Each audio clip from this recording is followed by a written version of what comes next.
Olá pessoal, hoje nós vamos fazer um react ao vídeo do pastor Raul.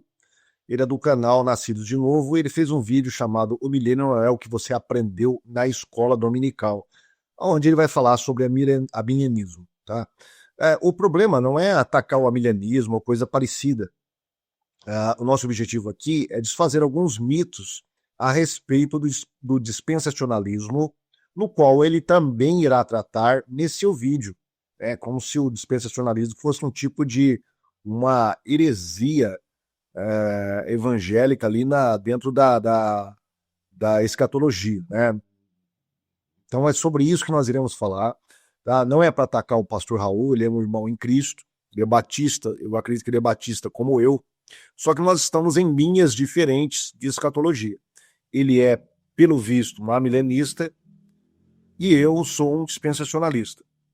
Então, o que eu quero propor aqui é simplesmente fazer algumas correções nos espantalhos que são criados a partir das visões preconceituosas que muitos teólogos têm sobre o dispensacionalismo, sobre a escatologia dispensacionalista, ou escatologia pré-tribulacionista.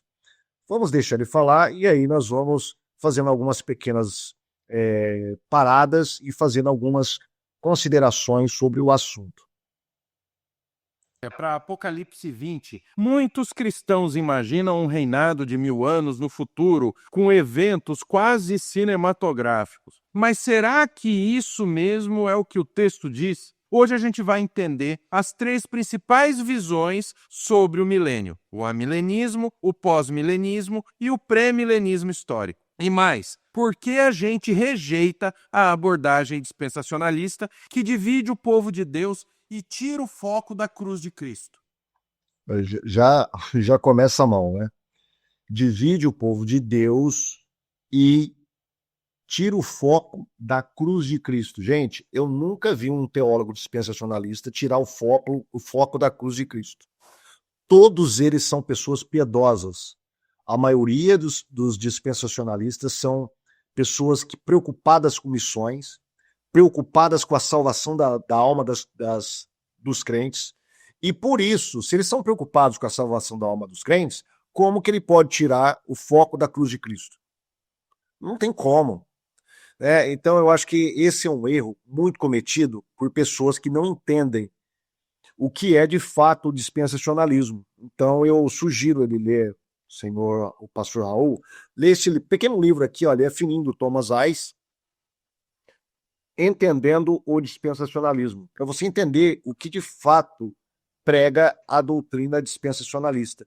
E não o que os seus detratores falam sobre ela e as pessoas vivem repetindo, criando espantalhos e depois destruindo espantalhos que na verdade não é dispensacionalismo. São espantalhos que eles criaram a respeito do dispensacionalismo, né? E outra, o dispensacionalismo, ele não cria 2 povos de Deus, tá? O que ele prega é que existe um plano de Deus para Israel físico ainda, tá? E um plano de Deus para a igreja. O plano de Deus com Israel físico diz respeito às profecias do Antigo Testamento, às promessas feitas a Abraão, que são físicas, de um reino físico, que não foram cumpridas. Isso não diz respeito à igreja. As promessas para a igreja é espiritual, apesar de ter ali uma promessa física, né? De um mundo que haverá novos céus, nova terra aqui. Essa é uma promessa que haverá uma localidade, algo físico. Mas para Israel vai se cumprir sim as promessas que Deus fez para Abraão e Davi, que ainda não foram cumpridas, né? Todas aquelas profecias dos profetas menores e maiores. E para tentar dar uma coerência, para tentar arrumar a escatologia amilenista ou pós-milenista, o que eles fazem? Espiritualizam isso, transformando a igreja no Israel. Até usem a expressão de Gálatas, né? O Israel de Deus. O que não tem base bíblica ao meu ver. Esse tema não é só debate teológico. Ele molda nossa esperança, nossa perseverança e como a gente vive o evangelho hoje. Como diz Apocalipse 20, verso 6, bem-aventurado e santo é aquele que tem parte na primeira ressurreição. Sobre esses, a segunda morte não tem autoridade, pelo contrário, serão sacerdotes de Deus e de Cristo e reinarão com ele os 1000 anos. Se esse assunto faz sentido para você, inscreva-se aqui no Nascido de Novo, ative o sininho e curte o vídeo para que mais pessoas sejam edificados pela palavra de Deus. Então vamos lá. Primeira parte, o que é o milênio em Apocalipse 20? Vamos direto ao ponto. O que é mencionado em Apocalipse capítulo 20? Esse trecho das Escrituras tem gerado debates longos durante toda a história da igreja. Mas antes da gente tirar a conclusão, a gente precisa olhar com atenção para o texto. Em Apocalipse 20, o apóstolo João escreve que viu um anjo descendo do céu, segurando uma grande corrente para prender Satanás por 1000 anos. Durante esse tempo, ele é impedido de enganar as nações. João também relata que viu tronos e que aqueles que haviam sido mortos por causa do testemunho de Jesus estavam reinando com Cristo por 1000 anos. Essa é chamada de a primeira ressurreição. Agora a pergunta é: esse milênio deve ser entendido de forma literal ou de forma simbólica? A teologia, baseada na Escritura, baseada na interpretação pactual e cessacionista, nos ensina que Apocalipse é um livro altamente simbólico. Bom, de fato, o Apocalipse ele é um livro simbólico, tá? E podemos até usar a expressão dele altamente simbólico. Isso não quer dizer que o Apocalipse por inteiro é simbólico e que você, por causa disso, deve espiritualizar todas as passagens do livro do Apocalipse. Não é isso. Tá? O que a Reforma trouxe para nós de sofisticação exegética foi mostrar que existe uma maneira de você interpretar as escrituras que seja histórica, que seja literal, tá? E que leve em conta o contexto da passagem em si. Isso foi um avanço enorme em relação ao que a Igreja Católica nos tinha dado sobre exegese. Então, uma das regras de interpretação bem clara que todos os evangélicos levam em conta é: você vai para o texto, já para interpretá-lo literalmente. Você parte de um princípio literal de interpretação. Somente quando o versículo não der nenhuma base, esgota todos os pontos de vista que você poderia interpretá-lo literalmente, aí sim você parte para outras abordagens. Por exemplo, a abordagem alegórica, uma abordagem simbólica, né? E até mesmo em alguns pontos eu não gosto de usar isso, mas em alguns pontos espiritualizantes.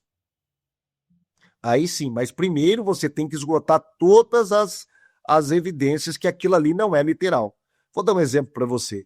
Capítulo 19 do livro do Apocalipse, onde mostra Jesus montado num cavalo branco e saindo uma espada afiada da sua boca. Isso deve ser interpretado literalmente? Claro que não. Claro que não. Não tem nem como interpretar isso literalmente. Né? Agora, o capítulo 20 de Apocalipse, que fala sobre um milênio, que fala sobre Satanás ser preso e trancafiado, não tem nenhum porquê você não interpretá-lo literalmente. Não há necessidade de espiritualizar aquilo. Mas é isso que fazem os que não são dispensacionalistas pré-tribulacionistas. Repleto de imagens que apontam verdades espirituais profundas. O número 1000, por exemplo, carrega a ideia de totalidade e plenitude, e não necessariamente uma contagem exata de anos. Mas aonde que está isso? Onde que está isso? Em lugar nenhum. Nós sabemos que existe toda uma simbologia nos números da Bíblia. Tá? O número 7 é o número de Deus, o número da plenitude. O número 6 é o número da limitação, o número do homem. O número 3, geralmente ligado à Trindade. Tá? Mas isso é uma construção teológica. Tá? Não emana do texto em si. É uma construção teológica. Agora, em nenhum momento o livro do Apocalipse dá a entender que o número 1000 é um número que você tem que interpretá-lo simbolicamente.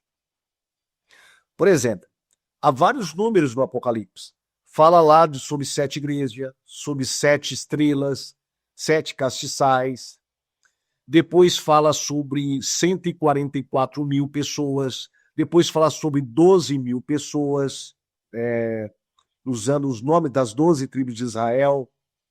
Depois nós temos o número relacionado ao tempo, meia hora no céu, houve um silêncio de meia hora no céu. Depois nós temos 7 trombetas. Depois nós temos 1260 dias.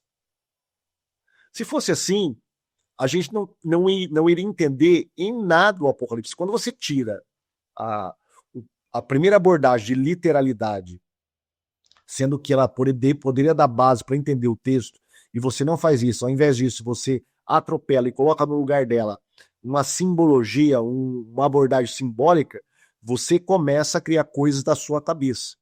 Aí não é mais exegese, aí tem a ver com a criatividade da mente do intérprete. E é justamente essa nossa crítica para a abordagem milenista, que espiritualizam diversos textos das Escrituras, sendo que esses textos poderiam sim ter uma base muito clara, literal. E quando você espiritualiza, você começa a criar incoerências. Mas enfim, lá em Pedro, numa das cartas de Pedro, não me lembro se é a primeira ou a segunda carta, Pedro vai falar que um dia para o Senhor é como 1000 anos, e 1000 anos como um dia. Imagine se você espiritualizasse 1000 anos. Não faria sentido a analogia de Pedro, a comparação que Pedro faz de 24 horas com 1000 anos. E, aliás, falando sobre anos, todas as vezes que aparece um numeral junto com a expressão anos, 1000 anos, 6000 anos, ou coisa parecida, geralmente é um texto literal. É uma contagem literal de anos. Por que 1000 anos não pode ser contado literalmente? Não tem o porquê. Nada no texto indica, nada no texto me dá base para que eu não possa interpretá-lo literalmente. Se eu posso interpretá-lo literalmente, então essa deve ser a minha primeira opção. Né? Essa é uma abordagem exegética responsável do texto. Não você ir para o texto já com preconceitos teológicos, acreditando que aquele texto não está dizendo aquilo que ele está dizendo de fato. Então eu tenho que ficar inventando da minha cabeça um monte de interpretações espiritualizantes, alegóricas ou coisa parecida. O reinado com Cristo representa o domínio de Jesus, que começou com a sua ressurreição e ascensão, e que se estende até a sua volta gloriosa. Isso aqui é importante, tá? O que ele fala. Então, o amilenismo acredita que os 1000 anos, tá? E ele não é que ele não tem uma contagem de tempo, é que ele não tem uma contagem de tempo literal de 1000 anos. Mas ele tem uma contagem de tempo que vai desde a ressurreição de Cristo, alguns falam da cruz, mas desde a ressurreição de Cristo até a volta de Cristo. Então, se durar 2000, que já está mais de 2000 anos, né? Se durar 2000, 3000, 4000 anos, isso é chamado de milênio. Isso é chamado dos 1000 anos. Agora, isso é importante quando nós formos para o texto lá de Apocalipse, porque você vai ver que esse tipo de entendimento, ele produz uma incoerência interna na abordagem do próprio amilenismo. A prisão de Satanás, então, significa que ele está limitado em sua capacidade de enganar as nações, como fazia antes da cruz. Isso não quer dizer que ele esteja inativo, mas que não pode impedir o avanço do que importa, que é o avanço do Evangelho. João 12. Olha, bom, deixa quieto aqui, que eu ia falar uma coisa aqui que iria ofender os meus irmãos pós e amilenistas. Mas vamos dar uma olhadinha no texto. Ele fala que a prisão de Satanás significa, essa palavra significa, é a palavrinha mágica, tá? É a alquimia que você vai produzir qualquer tipo de coisa que você queira, simplesmente utilizando, olha, isso significa que, isso é interpretado o quê? Sabe quem faz muito disso? As Testemunhas de Jeová. É só pegar os livros, por exemplo, o livro de escatologia da Testemunha de Jeová, Revelação, seu grande clímax está próximo. Se você pegar em quase todas as páginas, vai ter essa expressão. Isso significa que, isso dá a entender que. Por quê? Porque as Testemunhas de Jeová, ela utiliza a abordagem espiritualizante para as Escrituras Sagradas, tentando focar a escatologia dentro da seita delas. E é justamente isso que os amilenistas fazem, né? de um modo um pouco diferente. Mas vamos dar uma olhadinha aqui. Ele disse que a prisão de Satanás significa que ele está restrito. Isso não significa que ele não está em atividade.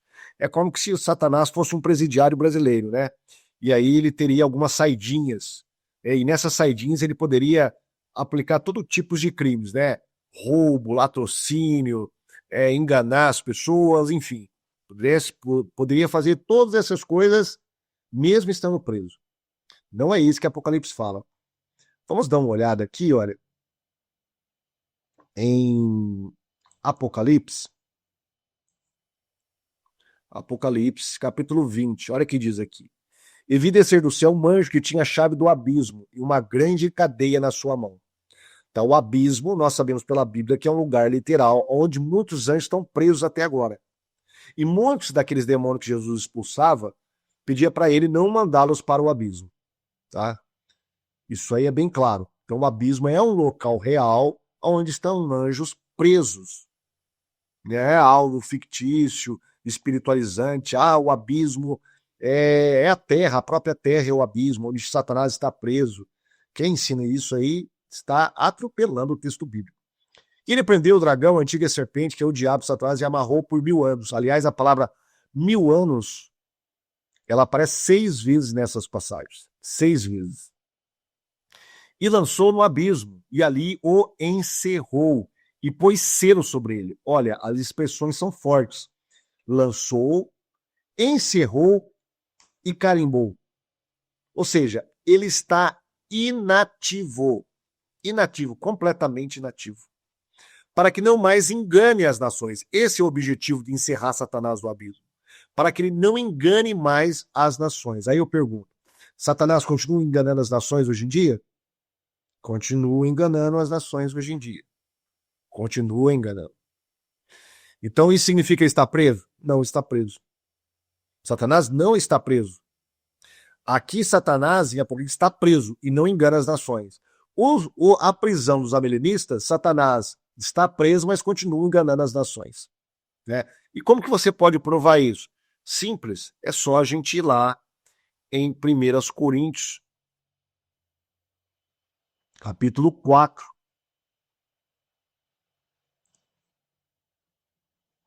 Capítulo 4, versículo 4. Perdão, é 2 Coríntios, tá? 2 Coríntios, não é 1 Coríntios. 2 Coríntios.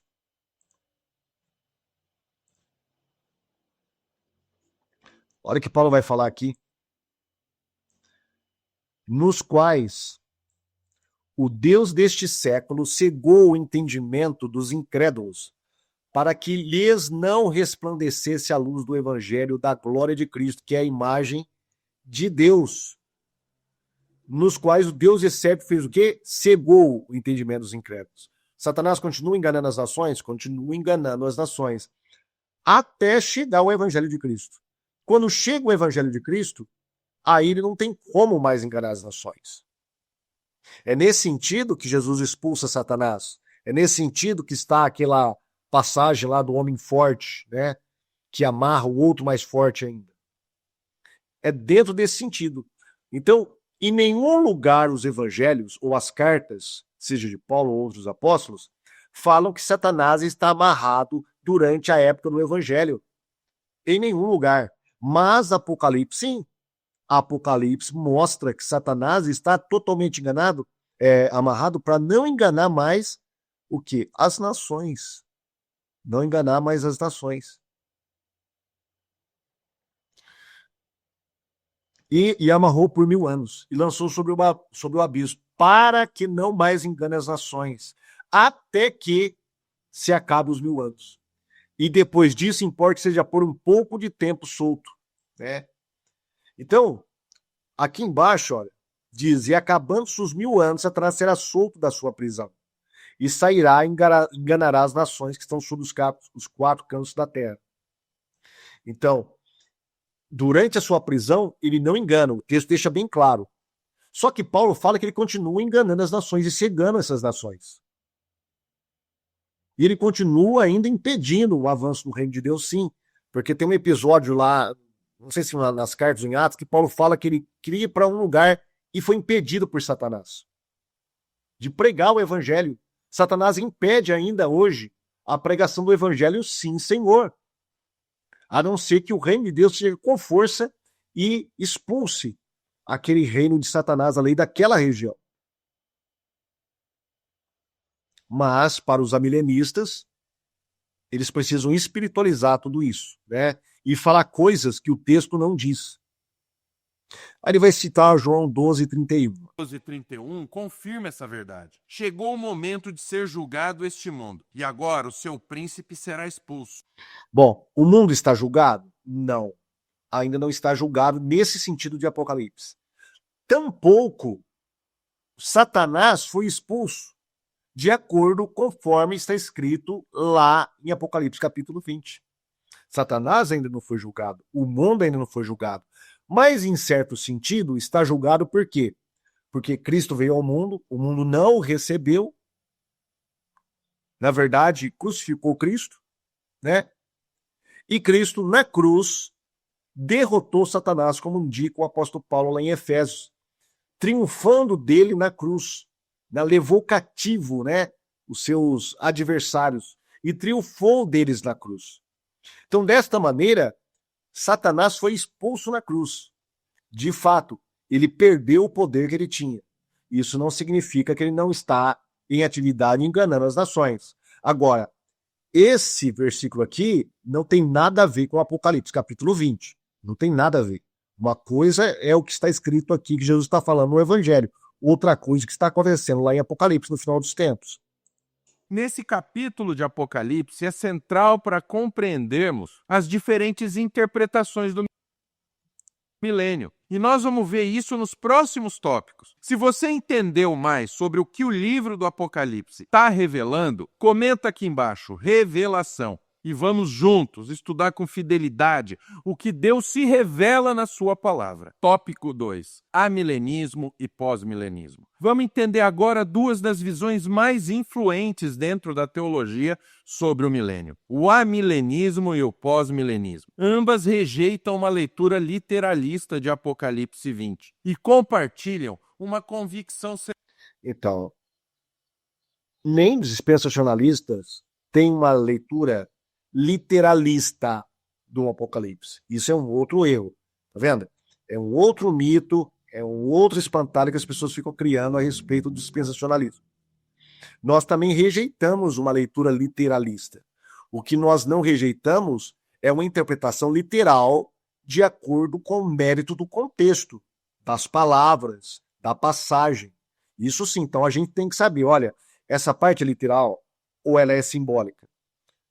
Como que nós devemos interpretar? Então, de acordo com o contexto que nós vamos saber se é literal ou não. Não levar tudo no literalismo crasso e nem tudo no simbolismo exagerado, né? Então, é simplesmente ter um equilíbrio ali. Mas eles acreditam que os dispensacionalistas não fazem isso, né? Central. Cristo já está reinando e a sua vitória está em curso. Mas, embora compartilhem fundamentos comuns, essas visões apresentam ênfases totalmente distintas. Vamos começar pelo amilenismo. A palavra amilenismo pode parecer que nega totalmente o milênio, mas, na verdade, ela afirma que o milênio, descrito em Apocalipse 20, é simbólico e já está acontecendo. Essa visão entende que o reinado de 1000 anos começou com a primeira vinda de Cristo, especialmente com a sua ressurreição e ascensão, e se estende até a sua segunda vinda. Então, veja, se Jesus já está reinando aqui neste milênio amilenista, então a gente deveria ver as nações subjugadas a Cristo. Nós não estamos vendo isso. Várias profecias que falam sobre o milênio falam que as nações irão se dobrar perante Cristo. A gente vê isso? Não. Onde que Cristo está reinando? Segundo os pós e os amilenistas, apenas da igreja. A igreja, então, que é o reino de Cristo aqui, tá? E é sobre esse pequeno reinozinho que Jesus está reinando agora. Jesus, de fato, segundo o dispensacionalismo, está reinando entre nós? Está reinando, sim, ele reina na igreja. Mas isso não se cumpriu ainda. Aquele reino de Deus do qual fala Jesus lá no Evangelho tem a ver com o reino terreno também, um reino que virá. E esse reino depois se estenderá por toda a eternidade. Então não é agora que está se cumprindo essa profecia do milênio. O milênio, como diz lá bem claro, é 1000 anos. Pronto, acabou. 1000 anos. Para que complicar as coisas? Para que ficar espiritualizando, achando simbolismo e tudo, né? E falando que Cristo está reinando, sendo que Cristo não está reinando agora no mundo todo. E no milênio ele vai reinar no mundo todo, de acordo com as profecias, tanto dos profetas maiores quanto dos profetas menores, de Salmos. Nesse período, Satanás está preso de modo restritivo. O suficiente para quê? Para que o evangelho avance sobre as nações, como vemos em Mateus 28:19. Ide, portanto, fazei discípulos em todas as nações, batizando-os em nome do Pai e do Filho e do Espírito Santo. A chamada primeira ressurreição, em Apocalipse 20, verso 5, é interpretada pelos amilenistas como a regeneração espiritual dos crentes, ou, em muitos casos, a própria entrada do crente na glória ao morrer. Gente, isso é um absurdo. Isso é você não fazer caso com o contexto da Bíblia. Veja, para os amilenistas construírem a sua escatologia, eles precisam espiritualizar o texto, dar uma outra interpretação que não está no texto, para construir a sua teoria. Vamos dar uma olhadinha lá em Apocalipse de novo. Vamos ver lá o que diz o Apocalipse de novo, gente. Ó. Aqui fala sobre a primeira ressurreição. E vi tronos, e assentaram-se sobre eles, e foi-lhes dado o poder de julgar.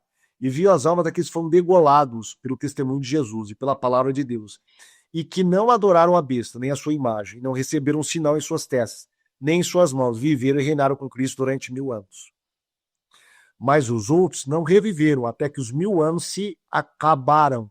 Esta é a primeira ressurreição. A primeira ressurreição, ele diz aqui que é a regeneração, é o novo nascimento. Gente, isso não pode.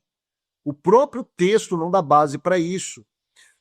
Se a primeira ressurreição ela é o novo nascimento, dá uma olhada no que está falando o versículo 4.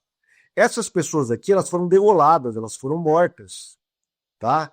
E por que elas foram mortas? Pelo testemunho de Jesus e pela palavra de Deus. Isso já mostra que elas eram convertidas, que haviam nascido de novo, que haviam sido regeneradas. Depois que elas foram degoladas, aí que elas reviveram, depois que elas ressuscitaram.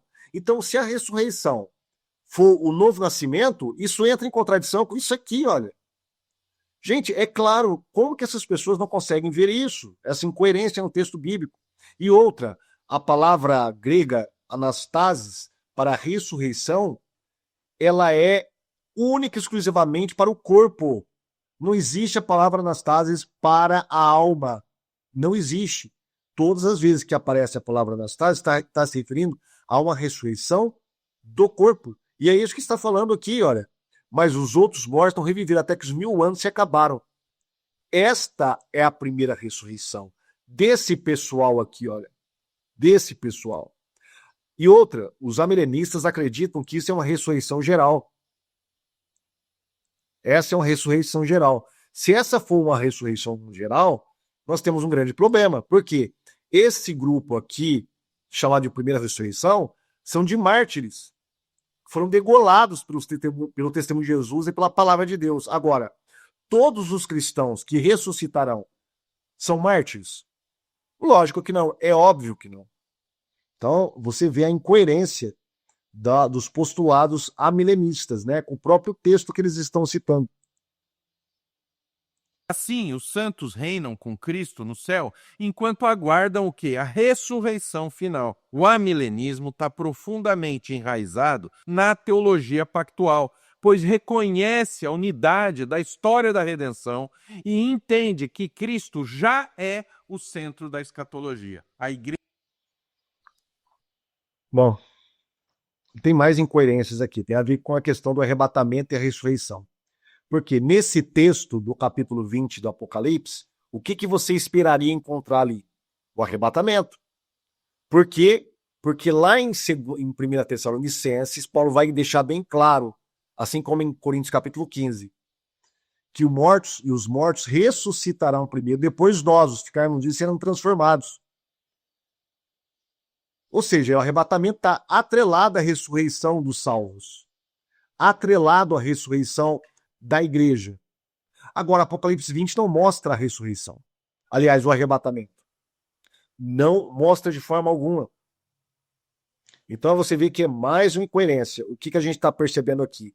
Que eles estão pegando os textos diferentes e interpretando como se fosse uma coisa só. E aí você embanana as coisas, você embaralha tudo e não há compreensão alguma do texto bíblico. Igreja é o Israel de Deus, como ensina Gálatas 6,16.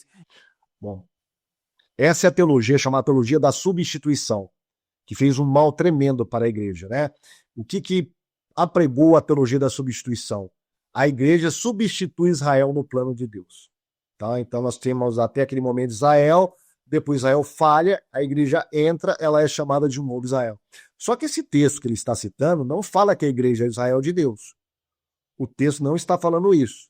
O texto está falando que paz venha sobre todos os que creem desta maneira e sobre o Israel de Deus. Tem um Kai ali no grego, que é o E, nossa linha de conexão, que mostra dois grupos.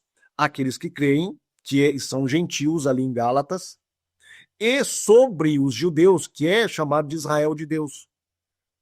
O Novo Testamento nunca confunde igreja com Israel. Todas as vezes que a palavra Israel apresenta-se nos textos neotestamentários, é para falar de um grupo étnico do Israel físico, que mora lá na Palestina, não para falar da igreja. Paulo até vai fazer uma abordagem, né, sobre os que são gentios, judeus e a igreja de Deus lá em Coríntios. Então existe toda essa preocupação dos escritores neotestamentários dividir, né, o que é Israel, o que é igreja, é igreja.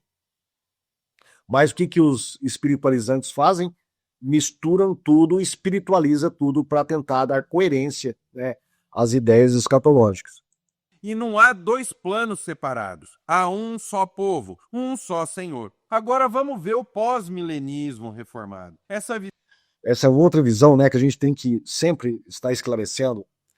Para a salvação, há um só povo de Deus. Um só povo de Deus para a salvação. Jesus deixou bem claro isso, tá? Há um só povo. Um povo que ele veio remir. Tanto judeus quanto gentios. Está lá em Efésios. Da parede de separação fez um só. Antes eram uns contra os outros. Agora nós somos todos juntos em Cristo Jesus. Ele derrubou a parede de separação. Agora, isso não significa que para Israel como nação não haja promessas a serem cumpridas. Essas promessas serão cumpridas pelos remanescentes judeus, que são salvos em Cristo Jesus, mas que continuam sendo judeus. Eles herdarão as promessas que foram feitas a Abraão, ao rei Davi e aos seus descendentes, que ainda não se concretizaram, mas se concretizarão de modo literal e físico lá no milênio. Tá? É dessa maneira que crê o dispensacionalismo.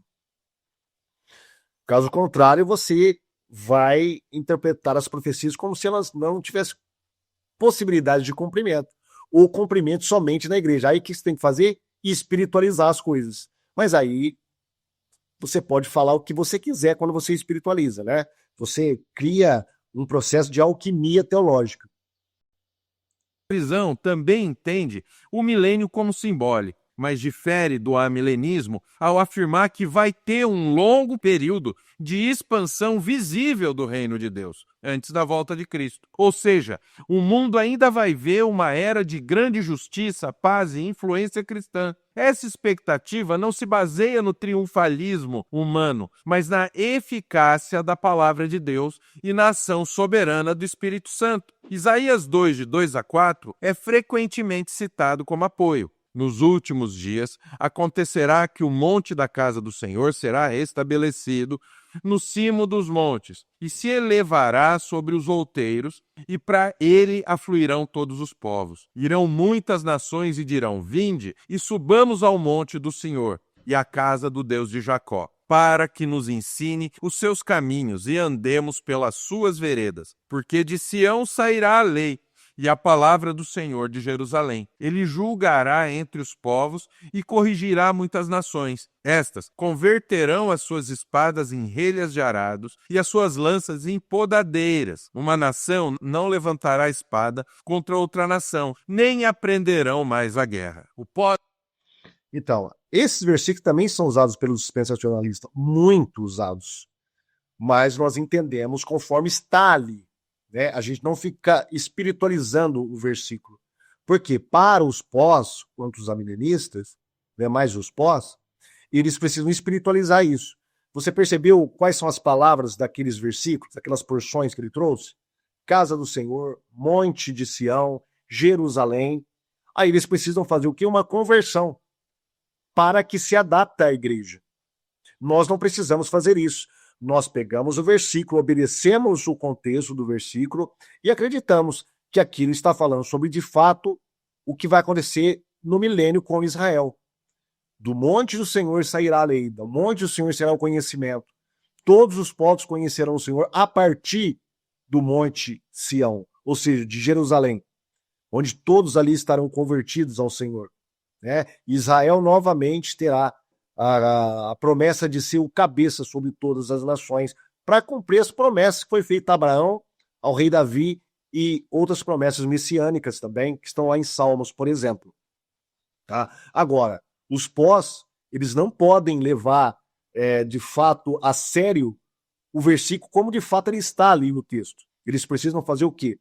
Uma reconversão desses versículos passando para a igreja. E para isso eles precisam usar uma alta dose de espiritualização. O pós-milenismo vê esse texto como um prenúncio do anúncio do evangelho no mundo todo. Já teólogos reformados como Jonathan Edwards, B.B. Warfield foram grandes defensores dessa esperança. A visão pós-milenista inspira otimismo escatológico, mas ainda totalmente centrado aonde? Na soberania de Deus. Então, resumindo, o amilenismo entende que o milênio está acontecendo agora, de forma espiritual e celestial. O pós-milenismo vê um futuro onde o mundo vai ser transformado pelo Evangelho antes do retorno final de Cristo. Ambas as visões... Só que antes do retorno final de Cristo, a Bíblia fala, pelo menos as profecias nos ditam que as coisas vão piorar e não melhorar. Nós seremos perseguidos, o amor de muitos esfriarão, as coisas começarão a ir de mal a pior, né? É como se a gente diz, o bafo do anticristo já estivesse sobre as costas da igreja. Tá? As coisas começam a piorar de todos os lados, não melhorar. São bíblicas, reformadas e comprometidas com a centralidade da cruz, a suficiência das Escrituras e o poder transformador da graça. Antes de continuar, eu preciso falar uma coisa. Agora ele vai fazer um merchandise, tá? Eu vou pular aqui, vai falar sobre o curso dele e tal. Vamos para o que nos interessa. Tópico 3. Pré-milenismo histórico versus o dispensacionalismo. Agora vamos falar sobre uma visão que também entende o milênio como futuro e literal, mas que se mantém fiel à teologia. O pré-milenismo histórico. Olha, mas será que o dispensacionalismo não se mantém fiel à teologia? Claro que se mantém. Então é como se o dispensacionalismo não usasse teologia. Usasse, sei lá, a mãe de Ná para fazer alguma coisa, né? Nada contra o pastor aqui, mas essa é uma visão que paira na cabeça de muitos crentes quando vão analisar o dispensacionalismo. Acredito que o dispensacionalismo veio de uma mocinha chamada Margaret Macpherson, né, que ali nas suas visões ela encontrou ali um arrebatamento secreto da igreja e ali Darby foi e pegou dela aquilo e construiu o que nós chamamos hoje de dispensacionalismo, pré-tribulacionismo. Ainda bem que ele não falou essas besteiras, né? Porque tem muitos ainda que ficam repetindo esses mitos apesar de já terem sido cabalmente refutados. Cabalmente refutados. Mas o dispensacionalismo, sim, ele constrói em bases sólidas teológicas o seu argumento, claro. Assim como o pré-milenismo histórico. Diferente do dispensacionalismo, que a gente vai examinar logo em seguida, essa interpretação reconhece a unidade do povo de Deus e rejeita qualquer separação entre Israel e a igreja. O pré-milenismo histórico ensina que Cristo vai voltar.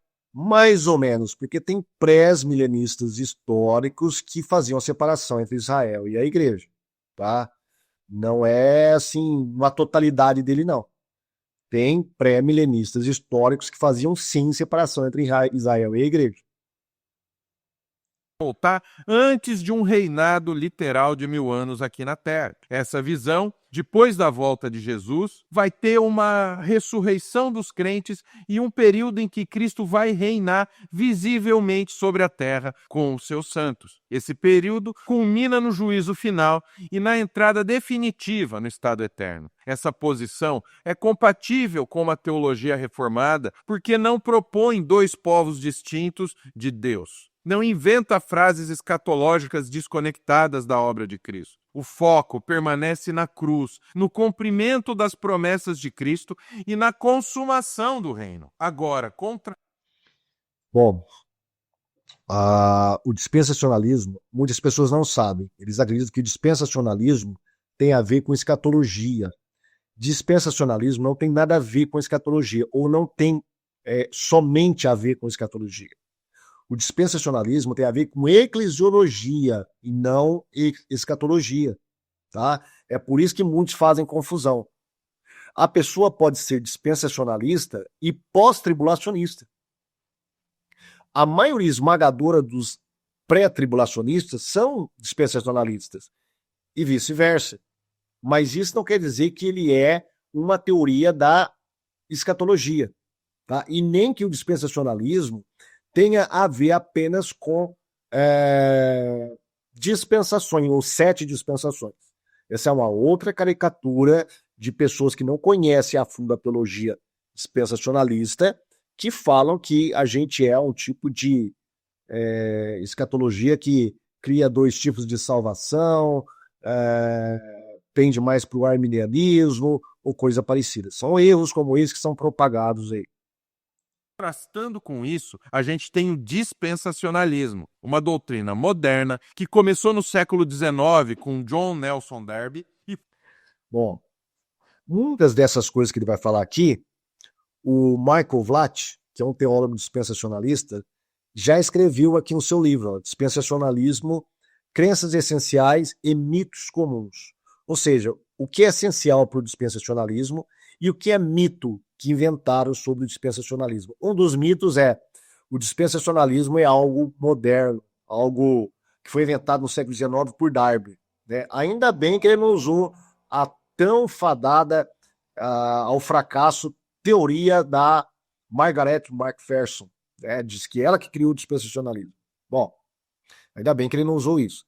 Mas, voltando aqui, o Vlach ele vai dizer o seguinte, olha, apesar do dispensacionalismo como um sistema escatológico não ter sido produzido antes de Darby, que Darby que sistematizou, isso não quer dizer que as ideias dispensacionalistas não podem ser encontradas antes de Darby. Na verdade, muitas dessas ideias que são os elementos essenciais do dispensacionalismo, elas já existiam antes de Darby. Para isso, tem um livro muito bom, né, Dispensacionalismo antes de Darby, escrito e mostrando que essas ideias de um arrebatamento antes da grande tribulação já existia não só em alguns pais da igreja, mas também em teólogos, em pastores, em personagens reformados antes de Darby. E uma outra coisa interessante, nos pais da igreja nós vamos ver vários elementos dispensacionalistas. Por exemplo, uma volta iminente de Cristo, a diferença entre Israel e a igreja, a crença no milênio literal, tá? Todos esses são pontos dispensacionalistas e pré-tribulacionistas que você pode, de fato, encontrar no antes de Darby. Agora, e a teologia do pacto? Você pode encontrar antes do século XIX? Não, você não encontra. Você não encontra antes dos reformadores, nem mesmo entre os reformadores. Você não encontra nos pais da igreja, você não tem nada disso. Então, se o dispensacionalismo ele deve ser rejeitado porque ele é novo, entre aspas, a teologia do pacto também. Uma outra coisa, levando-se em consideração a cronologia das doutrinas da igreja, a gente percebe, olhando a história da igreja, que a escatologia foi a última doutrina, né? Por coincidência, a doutrina das últimas coisas, foi a última doutrina a ser debatida, a ser sistematizada dentro da igreja cristã. A gente começa lá com os pais da igreja, com a questão da cristologia, a teologia, né? Várias outras doutrinas importantes. Depois a gente passa, na época da reforma, a questão da eclesiologia, a doutrina da salvação, da justificação. E aí, por último, nós temos a doutrina das últimas coisas, que começou a ser discutida aí no século XIX com mais afinco, com mais força, com mais sofisticação. E hoje nós temos várias linhas escatológicas bem estabelecidas a partir do século XIX. Então, se for considerar o dispensacionalismo errado por ele ser nova, ele está dentro de uma cronologia muito natural da história da igreja. Foi popularizada por meio da Bíblia de Estudo Scofield, essa mesmo que nós temos em português. O dispensacionalismo divide a história. Então, é outra coisa que eles não conseguem se livrar, né? Eles vão pegar, eles não sabem que o dispensacionalismo ele está sendo reformulado. Nós temos dispensacionalistas clássicos, nós temos os dispensacionalistas é uma outra palavra, mas eu vou usar a palavra reformado, tá? Nós temos os dispensacionalistas progressivos. Então, o dispensacionalismo ele está em constante mutação, ou seja, reconstruindo a sua teologia sempre. E hoje, sim, eu lembrei, a palavra é dispensacionalismo revisado. Tá? Então, hoje, o dispensacionalismo ele tem uma teologia muito robusta e escatológica, a partir de grandes teólogos. Tem até uma faculdade inteira, que é a Universidade de Dallas, que produz o dispensacionalismo ali nela. Tá? Tem grandes teólogos dispensacionalistas ali. Ela é uma escola de dispensacionalismo. Então, o dispensacionalismo ele tem, sim, os seus méritos, tá? Mas por que as pessoas não aceitam? Por mero preconceito. Não é porque não é teológico, não é porque não é bíblica, não é porque não é histórica, não é porque não é reformada, é porque eles têm um preconceito, e esse preconceito vem passando de geração a geração, sem analisar os méritos do próprio dispensacionalismo. Da salvação em dispensações, estanques, separados radicalmente, Israel e a igreja. Segundo essa visão... Não, tá vendo? De novo, um outro mito, né, que ele explica muito bem aqui. Dispensacionalismo não tem a ver apenas com dispensação. Dispensacionalismo tem a ver mais com a questão da literalidade das escrituras, uma abordagem literal das profecias, e também a separação entre Israel e a igreja. Não é uma separação radical, é uma separação bíblica. Se é radical, é porque a Bíblia foi radical, ou melhor dizendo, o Novo Testamento foi radical nessa parte. Deus teria dois planos distintos, um terreno e nacional para Israel e outro espiritual e celestial para a igreja. Além disso, o dispensacionalismo ensina o arrebatamento secreto, onde a igreja seria retirada da... Outro mito, né? Eu já expliquei isso num vídeo, tá? Se você quiser, você acesse aqui o meu canal. Existe mesmo um arrebatamento secreto? Onde eu explico todo esse problema da expressão arrebatamento secreto, utilizados por aqueles detratores do dispensacionalismo, tá bom? Não vou me deter nisso aqui, ok? Só vou dizer que essa questão começa lá com o livrinho da senhora, da jovem Margaret Macpherson, né? Eles vão buscar nela a questão do arrebatamento secreto, que é uma furada. Isso já foi refutado largamente por teólogos de ponta do dispensacionalismo. Agora, nós ensinamos dois tipos de plano de salvação? Não, não ensinamos. Nós ensinamos que existem dois povos de Deus? Bom, existe um povo de Deus, que é a igreja, que é composta por gentios e judeus. Esse é um povo de Deus. E é o único povo de Deus. Agora, existe Israel. Israel, ele vai ter as benesses do cumprimento profético. Isso sem dúvidas. O próprio apóstolo Paulo fala isso em Romanos. Não tem como negar. Os dons de Deus são irrevogáveis, diz o apóstolo Paulo. Haverá cumprimento para o Israel físico. Através de quem? Através dos remanescentes espirituais desse Israel físico, que fazem parte da igreja. Tá? Então existe sim um projeto de Deus para Israel e um projeto de Deus para a igreja. Da terra antes de uma grande tribulação. Só depois disso é que Cristo retornaria para inaugurar um reino milenar terrestre com Israel restaurado politicamente. Mas essa visão não se sustenta biblicamente. Primeiro, a ideia de arrebatamento. Não, se sustenta sim, tanto o milênio literal quanto a ideia do arrebatamento. Nós vamos ver isso agora a partir das citações que ele irá fazer. Secreto não aparece em 1 Tessalonicenses 4. Vamos lá. 1 Tessalonicenses 4 não aparece um arrebatamento secreto. Vamos lá. Contrário, o texto fala de um retorno público e visível de Cristo. Vamos dar uma olhadinha então, o que ele está citando? 1 Tessalonicenses 4. Vamos lá.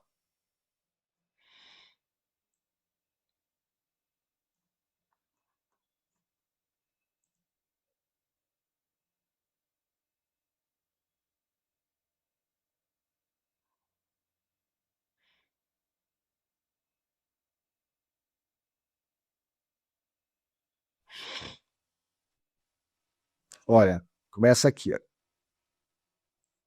Não quero, pois, irmãos, que sejais ignorantes acerca dos que dormem, para que não vos entristeçais como os demais que não têm esperança. Por quê? Porque se crermos que Jesus morreu e se ressuscitou, assim também aos que em Jesus dormem, Deus os tornará a trazer com ele. Tornará a trazer com ele. Onde que isso vai acontecer? Dizemos, pois, pela palavra do Senhor, que nós, os que ficarmos vivos, para a vinda do Senhor, não precederemos os que dormem, ou seja, que estão mortos. Porque o mesmo Senhor descerá do céu com alarido e com voz de arcanjo, com a trombeta de Deus, e os que morreram em Cristo ressuscitarão primeiro. Depois, nós, os que ficarmos vivos, seremos arrebatados juntamente com eles nas nuvens, a encontrar o Senhor nos ares, e assim estaremos sempre com o Senhor, ou para sempre com o Senhor. Portanto, consolai-vos uns aos outros com essas palavras. Onde que no texto está falando que isso aqui será visível para todo mundo? Em nenhum momento. Aliás, se a gente for perceber, é o contrário. Está falando apenas da igreja, não está falando do mundo aqui. Está falando de Cristo e da igreja apenas. Ou seja, é apenas para a igreja que Cristo voltará. É apenas para a igreja que Cristo será visto, não para o mundo todo.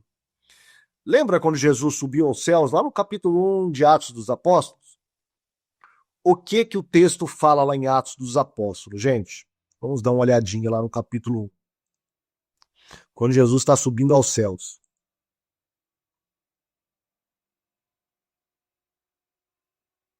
Vamos ver aqui.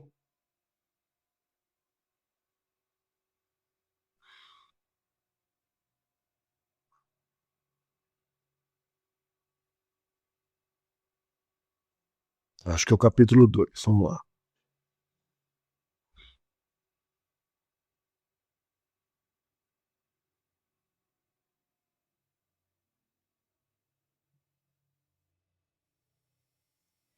Não. Gente, é assim mesmo. Eu não preparei nada, tá? Então.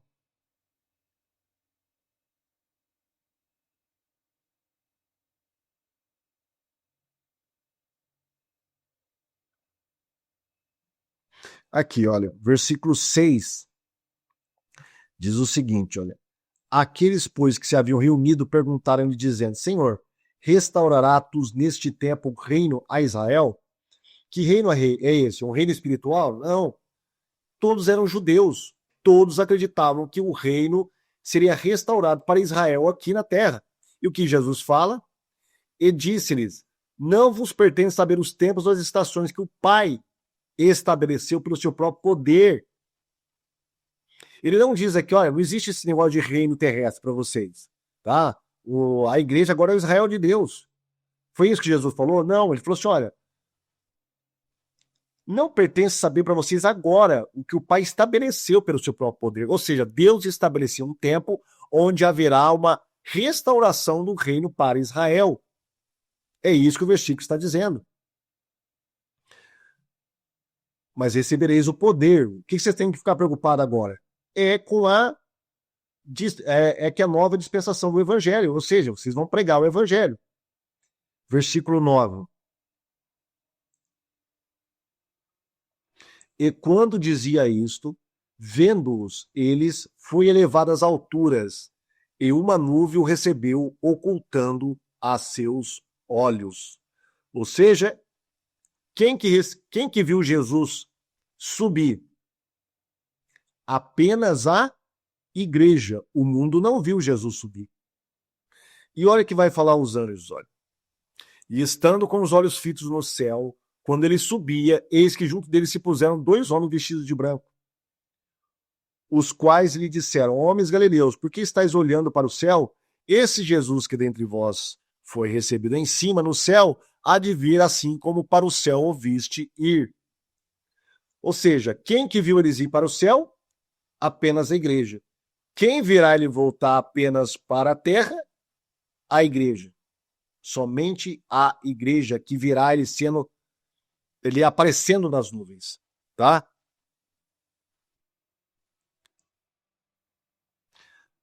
Agora ele vai falar mais sobre a questão do arrebatamento. Segundo Efésios 2, 14 e 16, deixa claro que Cristo derrubou a parede de separação entre judeus e gentios, fazendo dos dois um só povo. A maior falha do dispensacionalismo é tirar o foco da cruz e colocar no milênio. Meu Jesus amado, aonde que ele leu isso? Ou é uma interpretação bem própria dele, né? Quando, onde, em qual texto, em qual livro que o dispensacionalismo fala isso? Aonde ele tira o foco de Cristo? É aquele velho erro, né, que eles cometem. Dispensacionalismo diz respeito à soteriologia. A escatologia reformada do pós-milenismo, do amilenismo, até mesmo do pré-milenismo histórico, é focado na soteriologia. O dispensacionalismo é focado na eclesiologia. Isso não quer dizer que a cruz de Cristo ela é em vão para um dispensacionalista. Claro que não. Quando que um dispensacionalista tirou o foco da cruz e colocou o milênio? Gente, isso é um absurdo.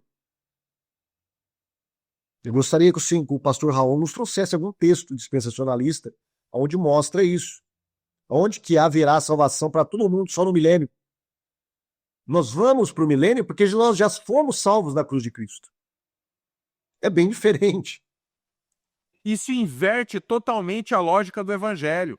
Veja a cruz, seu centro da história, ela se torna um parênteses do plano de Deus com Israel. Não, ela não é um parênteses, né? Não é um parênteses. É que, ao rejeitar, como Paulo fala lá no capítulo 9, capítulo 11 de Romanos, ao rejeitar o plano de Deus, Deus enxerta quem? A igreja, os gentios, e forma a igreja. Né? Durante esse tempo, Deus está lidando com a igreja. Hora que houver o arrebatamento, Deus voltará a tratar com Israel. Só isso.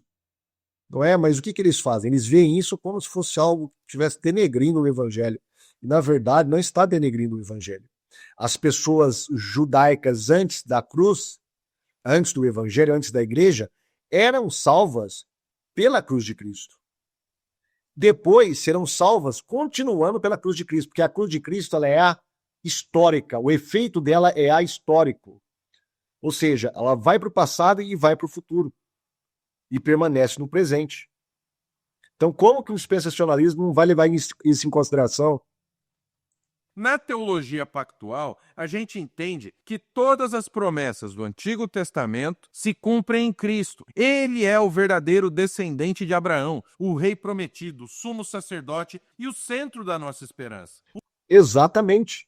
É o que crê o dispensacionalismo. Só que o dispensacionalismo, ao contrário do amilenismo, não espiritualiza as coisas.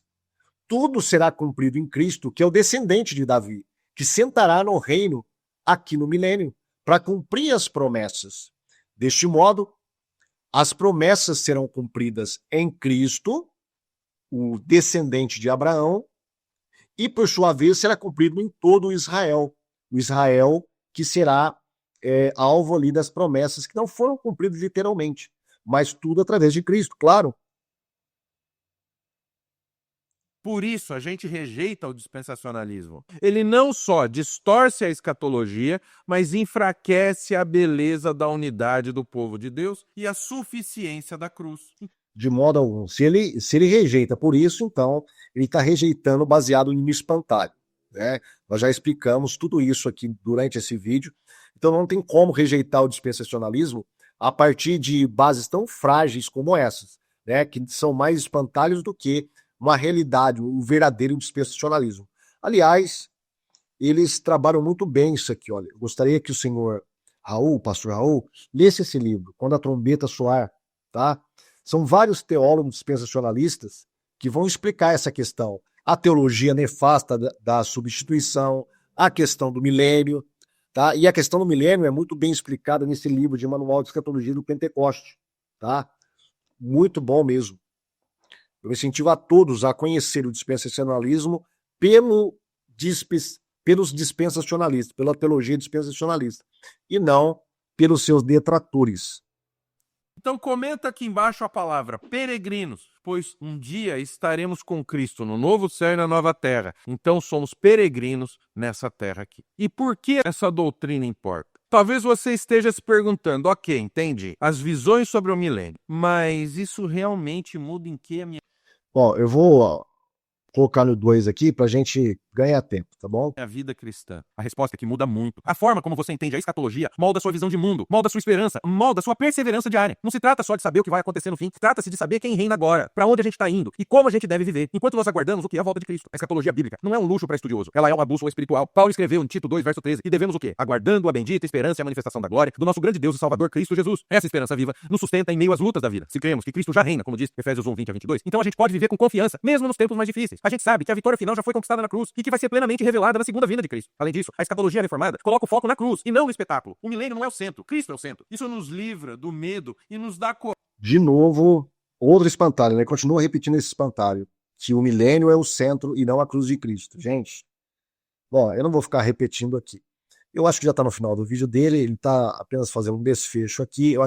Eu acho que não vai falar mais nada de dispensacionalismo. Vamos lá. Coragem para pregar, servir e esperar com fé. Apocalipse 21:1 nos lembra do nosso destino final. Viu um novo céu e nova terra, pois o primeiro céu e a primeira terra passaram e o mar já não existe. Isso não é ficção, é promessa de Deus para o seu povo, para nós. A doutrina do milênio, então, nos ajuda ao quê? A viver como peregrinos, com propósito, com os olhos firmes no rei que vem. Uma escatologia bíblica gera cristãos firmes, esperançosos e centrados no quê? Na missão. Comenta aqui embaixo a palavra escatologia, pois ela revela para onde vamos e o futuro glorioso que temos, não no milênio, mas com Cristo. Então, para finalizar, hoje você conheceu 3 visões reformadas sobre o milênio: o amilenismo, o pós-milenismo e o pré-milenismo histórico. Viu também por que a gente rejeita o dispensacionalismo e como uma escatologia bíblica centrada na cruz fortalece.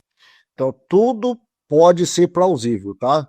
O amilenismo, o pós-milenismo e o pré-milenismo.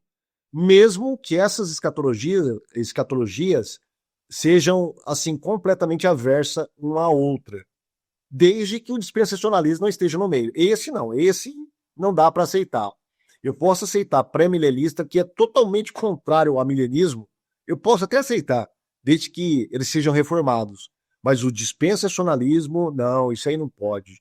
Tá? Isso aí é heresia, tá? Não tem base bíblica, ela centra no milênio. É lamentável, né? Agora, lembra que ele falou no começo do vídeo que o amilenismo ele começa com a ressurreição e vai ter a segunda vinda de Cristo? Mas olha o que diz aqui o texto de Apocalipse, capítulo 20, olha. E lançou o abismo e ali o encerrou sobre Satanás, né? E pôs seres sobre ele, para que não mais engane as nações, até que os 1000 anos se acabem. e depois importa que seja solto por um pouco tempo. E acabando-se os 1000 anos, Satanás será solto da sua prisão e sairá e enganará as nações que estão sob os 4 cantos da terra. Agora, se o milênio, ele vai da primeira vinda de Cristo, depois ali da ressurreição, até a volta de Cristo, se isso é o milênio, e Satanás está amarrado durante este milênio, então, será que depois do milênio, depois da vinda de Cristo, Satanás será solto para enganar as nações ainda? Mas os amilenistas e pós-milenistas acreditam que depois já haverá o julgamento final em novos céus e nova terra.